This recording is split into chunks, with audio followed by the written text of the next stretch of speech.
Stella had been in a relationship with Luke for over 2 years now. They met at work. It was an office romance. Stella couldn't understand where their feelings came from and attributed them mostly to boredom that she'd been experiencing for the past couple of years. Somehow, Luke managed to dispel it. He was well-read, respectful, and had a great sense of humor and made beautiful gifts. Over time, the once passionate relationship dulled down, fading away under the pressure of everyday routine. Thus, a vacation for just the two of them seemed like the best idea to rekindle their feelings for each other. Stella was cheerfully packing up backpacks and suitcases, stuffing them with all sorts of swimming suits, shorts, and hats.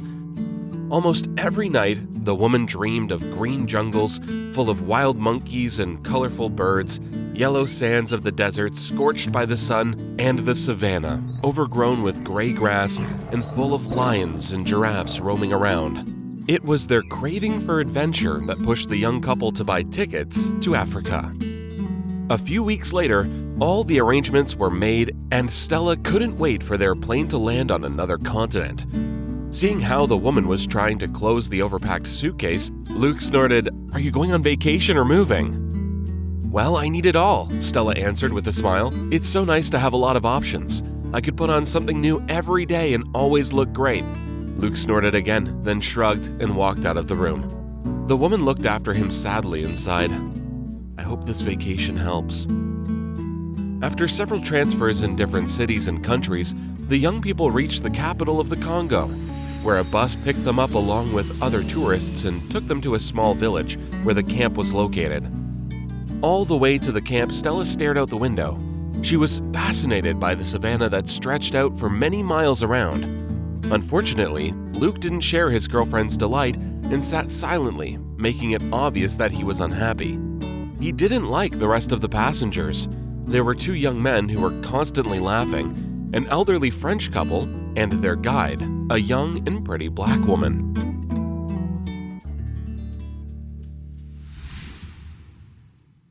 "Why are you pouting? What don't you like?" Stella whispered, glancing first at Luke, then at the landscapes flickering outside the window. "Look, it's all so beautiful." Luke ignored his girlfriend and stared pointedly at his phone. There was something wrong with him. Something broke inside him. But Stella couldn't figure out what it was. The only thing she knew for sure was that the trip wouldn't help their relationship. It was foolish to hope otherwise. The first night under the African sky was eerie for Stella. There were too many sounds, the noisy birds and some incomprehensible rustling. The very next morning, all the tourists went to see the incredibly beautiful waterfall, a local attraction that was hidden deep in the jungle. The bus couldn't take them there, so they had to walk most of the way down a narrow path through the jungle. Luke and Stella also had to take that route. Thus, having packed up their backpacks, they were the first ones to jump off the bus. The couple wandered into the unfamiliar place on their own, ignoring the instructions of their guide. The majestic view of the waterfall captivated the woman. She stood there for a long time, admiring the incredible view that unfolded on the very cliff in front of her. Taking advantage of Stella's pause, Luke picked up a large stone and dropped his backpack on the ground. "I have to tell you something. There's another woman," the man muttered in a low voice. "Her name is Monica, and you know her. Also, she's 8 weeks pregnant, and the baby is mine." Unwilling to believe her ears, Stella slowly turned to face her boyfriend and couldn't utter a single word for a long time. "Monica?" she finally breathed out. "That woman from the marketing department? Are you having an affair with her? Is that why you've been behaving like that? And here I am, arranging this whole trip, trying to save our relationship." "I love her, and I don't love you," Luke nodded his head. "I only started dating you because you are my boss. I thought you'd give me a promotion and a raise. But you are a pretty woman, and a mean one too. I have long wanted to get rid of you and become the head of the firm." Stella staggered and almost fell. Luke's words hit her like a blast wave. "Don't do this, Luke," the woman whispered, having guessed her boyfriend's intentions. "Don't kill me. Let's go back and I'll give you whatever you want. Let's just forget about everything that happened here. Just don't do it." but Luke continued to walk towards his frightened girlfriend, waving the stone in his hand, and no amount of persuasion could change his mind.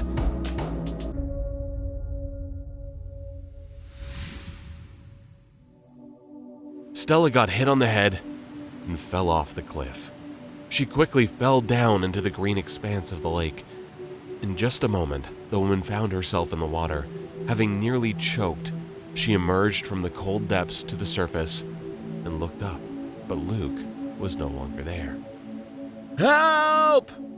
Stella screamed, feeling blood gushing from the wound on her head and getting into her eyes. "Anyone!" Her screams got lost in the noise of the waterfall, and no one heard her. Feeling that she might faint, Stella rushing forward, swimming towards the shore as fast as she could. Having gotten out of the water, she crawled into a small cave behind a tree, and having collapsed on its damp floor, she did faint. In the meantime, Luke put on a whole show for the group. He ran up to the guide and told her that a terrible thing had happened. His beloved girlfriend went too close to the cliff and fell into the waterfall. The police quickly arrived at the scene, but Luke was already gone by that time. At about that time, Stella woke up because someone was dragging her deep into the cave. Having opened her eyes, she tried to see who it was, but it was pitch black, so she couldn't make out anything. The outlines of the unfamiliar creature looked huge and terrified the young woman. The animal didn't stop until it finally dragged Stella out of the cave and into the light. Seeing who was holding her, Stella squealed and covered her face with her hands. There was a huge gorilla standing in front of her. Every now and then, the animal ran up to Stella and sniffed her, and then lay down next to her and began to scratch her belly. The woman realized that she wasn't in any immediate danger and put her hand into the thick fur of the gorilla and gently scratched behind her ear. "I want to go home. Do you understand me?" Stella cried, addressing the silent animal. "First, my boyfriend wanted to kill me, and now you're scaring me."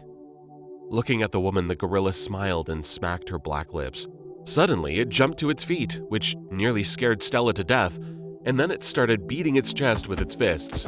Having rushed off somewhere after this performance, the gorilla returned, holding several branches with mangoes in its hands. Having put its gift in front of the woman, the animal went back into the cave, and soon Stella heard it snoring loudly.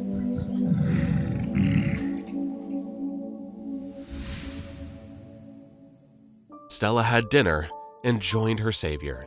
She lay down next to the gorilla on the cold floor of the cave, clinging to the gorilla with her whole body. The woman quickly warmed up and fell asleep. A few hours later, the gorilla woke Stella up with a push and led her through the labyrinth of the cave. Stella obediently followed her silent guide, no longer afraid of anything. In her heart, the woman felt that the gorilla wouldn't harm her and was even trying to help. Suddenly, a bright light hit Stella's eyes. After yet another turn, she stumbled upon some strange men. They were her rescuers. Seeing the wounded woman and the gorilla walking beside her, the men drew their weapons and took aim. Stella raised her hands up and rushed forward, covering the animal with her body. "Don't shoot!" the woman exclaimed. "This gorilla saved my life!" But the rescuers didn't understand English well and didn't immediately understand what was happening. One of the men thought the gorilla had attacked the woman, so he fired the shot. The bullet hit the animal in the shoulder, and it started running, roaring loudly. "Why did you hurt the gorilla?" Stella kept repeating, wiping tears off her face. "The animal didn't do anything wrong." On the way to the lake, Stella saw the guide surrounded by several policemen. They were discussing something quietly and making notes in their notebook. Having noticed Stella, they immediately fell silent and rushed towards her. "Thank God you're alive." The guide smiled and hugged Stella. "The divers had been searching for you in the lake all night long, but then they decided to check the caves. How did you end up there?" The woman briefly told her rescue story and then learned from the police that Luke's body was found lifeless. The investigation was still establishing what happened to the man, but he probably died from a strong blow to the head. "That's horrible," Stella said, and asked the guide for some water and closed her eyes. The events of the last hours swarmed in her head. Luke's attack, then his death. The gorilla, the dark caves, it all felt unreal. Like she was stuck in some kind of old movie. The only evidence of the incident were the abrasions on the woman's body and the pain she was feeling. Stella will remember this vacation for the rest of her life, but it won't only be the disappointment and betrayal that she'll remember, but also how kind and helpful even the most formidable animals can be.